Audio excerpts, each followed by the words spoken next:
người, chào mừng mọi người đã quay trở lại với kênh Vivian Family Organic Farm. Mấy hôm nay, nhà ViVi rất là vui vì được giao lưu với farm thảo nguyên Mighty ở tận Cà Mau và chào đón thêm bạn tình nguyện viên mới.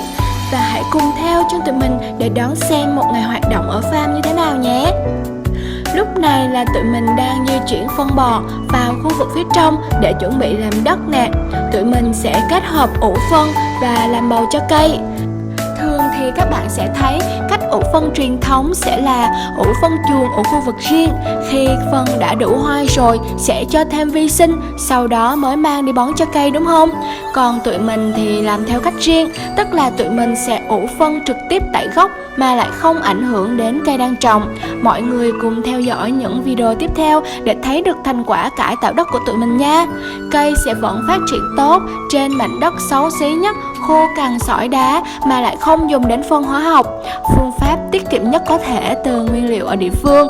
Các bạn mới về vườn và còn đang hạn chế về kinh tế thì cũng có thể tham khảo nha. Đối với những khu vực mà sát với gốc rau hoặc là gốc cây thì mình phải loại bỏ cây cỏ không cần thiết. Còn những khu vực khác thì mình cứ để cho cỏ lên tự nhiên. Sau đó mình sẽ hạ tầng cỏ xuống để làm mát cho đất và giữ độ ẩm cho đất nha. Tiếp theo sẽ là khâu chuẩn bị cho buổi party chiều nay. Anh chủ farm thì đang làm đồ bắt cá, còn bạn tình nguyện viên của farm mình khéo tay lắm nha. Bắt cá nè, xiên thịt, xiên cá gì cũng giỏi hết trơn á. Mấy món nướng này thì phải kết hợp với muối chấm thần thánh của bà chủ farm Cà Mau nè.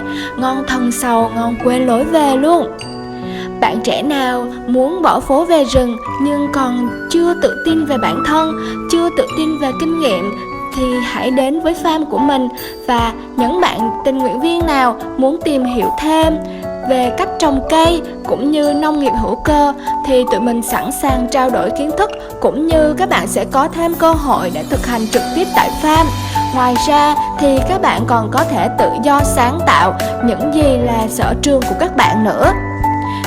Ngoài tình nguyện viên thì những bạn nào đang muốn tìm về một không gian để cân bằng lại năng lượng trong cơ thể thì cứ đến với nơi yên bình này để trải nghiệm cuộc sống nhà nông, để cùng thưởng thức những điều bình dị, tao nhã, rồi sau đó trở lại cuộc sống thường ngày của các bạn bằng những năng lượng tích cực nhất. Xin cảm ơn tất cả mọi người đã theo dõi video ngày hôm nay. Đừng quên để lại cho mình một lượt like, đăng ký kênh và ấn vào nút chuông để nếu như mình có video mới thì các bạn sẽ là những người đầu tiên gặp mình nhé. Hẹn gặp lại tất cả mọi người ở những video tiếp theo.